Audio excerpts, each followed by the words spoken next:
రావడం అనేది చాలా ఇంపాక్ట్ గ్రేట్ కూడా. కానీ ఆ సంతోషం మీకు ఎక్కువ కాలం లేకుండా ఈ కేసు చేసినట్టు అనిపిస్తుందా? అలా ఏం లేదండి, ఇంకా మేము ప్రౌడ్గానే ఫీల్ అవుతున్నాం నేనైతే. ఎందుకంటే ఓకే ఇది రావడం వల్ల మాస్టర్ని ఇంత టార్గెట్ చేశారా అంటే అంత గొప్ప అవార్డు వచ్చిందని నేను హ్యాపీగా ఫీల్ అవుతున్నాను. కానీ ఇందులో డ్యాన్స్ మాస్టర్ పదవి అంటే అతను అధ్యక్ష పదవిలో కూడా ఉన్నాడు. ఎవరన్నా ఆ పొజిషన్కి రావాలని చెప్పి ఎవరన్నా అగెనెస్ట్ మూమెంట్ జరుగుతుందా? జరుగుతుంది, ఇప్పుడు ఎవరైనా జరుగుతుంది కదా. అంటే రాజకీయంలో ఆధిపత్య పోరు ఉంటుంది, బయట కొన్ని విభాగాల్లో ఉంటాయి, సినీ పరిశ్రమలో కూడా ఉందా? 100%. అంటే ఒకరు ఎదుగుతుంటే కాళ్ళు బట్టి లాగడం చూడలేరు, సొంత తమ్ముడు ఎదుగుతున్నా చూడలేరు, సొంత సిస్టర్ ఎదుగుతున్నా చూడలేరు. నాకంటే వాడు ఎదిగిపోతున్నాడు అని ఒక జెలస్. అంటే ఇంకా పొలిటికల్గా సినిమా ఇండస్ట్రీలో ఆయన ఇంకా టాప్లో వెళ్తున్నాడు. సో అందులో ఎవరు లేరు కదండి, బ్యాక్గ్రౌండ్ ఎవరు లేరు. సో జానీ మాస్టర్ క్రేజ్ ఎవరికి ఉంది చెప్పండి? నేను ఛాలెంజ్ చేస్తాను, జానీ మాస్టర్ లాంటి క్రేజ్ నాకు తెలిసి మన తెలుగులో ఎవరికి లేదు. కొరియోగ్రాఫర్స్లో ముఖ్యంగా ఆయన ఆఫ్ స్క్రీన్ ఉంటారు, ఎప్పుడో షోస్లో ఆన్ స్క్రీన్ ఉంటారు. యాక్చువల్గా డి షోలో ఎక్కువ శేఖర్ మాస్టర్ వస్తారు, జానీ మాస్టర్ కొంచెం తక్కువ వస్తారు. కానీ ఆయనకు అంత క్రేజ్ ఎందుకు వచ్చింది? అంటే తొక్కేయడమే ఒక ప్రక్రియ జరిగిందంటారా? 100%.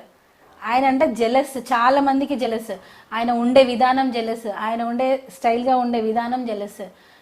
టోటల్గా ఆయన వే ఆఫ్ లివింగ్ అయినా, ఆయన ఉండే పద్ధతి అయినా, ఏదైనా ఒకరిని ఎప్పుడు కుళ్ళుకునే విధంగానే ఉంటుంది. అందుకే అంటే అలా ఫీల్ అవుతారు ఆపోజిట్ పర్సన్ 100%. అరే వీడు ఇలా ఉన్నాడే, వీడు ఇలా ఎదిగిపోయాడే, ఏం లేకుండా వచ్చి ఇంత పేరు కొట్టేశాడే. కష్టార్జితం అండి, ఊరికే పోతుందా? కానీ కష్టాన్ని గుర్తించే వాళ్ళు కూడా ఉన్నారు. ఇప్పుడు జాతీయ అవార్డు వచ్చింది, కష్టాన్ని గుర్తించి ఇచ్చారు కదా. సో అలాంటి వాళ్ళు కూడా ఉన్నారు. ఏదైనా టాలెంట్ ముఖ్యం కదా. అంతే. పుష్ప సినిమానే ఈ కాంట్రవర్సీకి కారణమన్న బయట ఆరోపణలు మేబీ అవ్వచ్చు. మేబీ అంటే పుష్ప అనేది అవ్వచ్చు, గ్రేట్ ఫిలిం గా గుర్తించారు. మరి అవ్వచ్చు అంటే దాని వెనుక ఎవరొకరు ఉంటారు కదండి. అవ్వచ్చు అంటున్నాను కదా. అవ్వచ్చు అనే దానికి మీరు కంటిన్యూ చేస్తలేరు. అవ్వచ్చు అంటే క్వశ్చన్ మార్క్, అదే పొడిగించండి దానికి.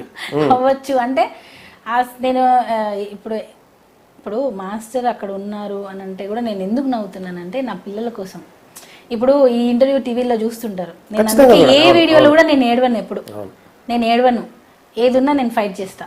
ఇప్పుడు ఇదే ఆ అమ్మాయిని పిలిచి మాట్లాడండి, ఆ అమ్మాయి ఏడుస్తూనే మాట్లాడుతుంది. ఇది మీరు నెక్స్ట్ ఎప్పుడైనా ఆ అమ్మాయి బయటకు వచ్చినా, ఆ అమ్మాయి మాట్లాడినా ఏడవకుండా మాట్లాడితే మీరు ఆ రోజు అప్పుడే సుమలత చెప్పిందని మీరు గుర్తు చేసుకుంటారు చూడండి. సో నేను ఎందుకు ఈ మాత్రం స్పోర్టివ్గా ఉన్నానంటే నా పిల్లలకి నేను మోరల్గా ఉండాలి, వాళ్ళ కోసం నేను స్టాండ్ తీసుకుంటాను. పుష్ప గురించి కూడా మొత్తం అన్నీ వస్తాయి, అందులో పాత్ర ఉందంటారు. వస్తాయి. ఇప్పుడు ఈ ఇష్యూ జరుగుతున్న క్రమంలో ఎప్పుడు మీరు విక్టిమ్తో మాట్లాడే ప్రయత్నం చేయలేదా? నేను చేయనండి, చేయను. ప్రయత్నం ఎందుకు చేయాలి? దాని మీద ఇంకొక కేసు పెడుతుంది, అది ఎవరు నమ్మరు. అది నిజమా కాదా అని ఆలోచించరు.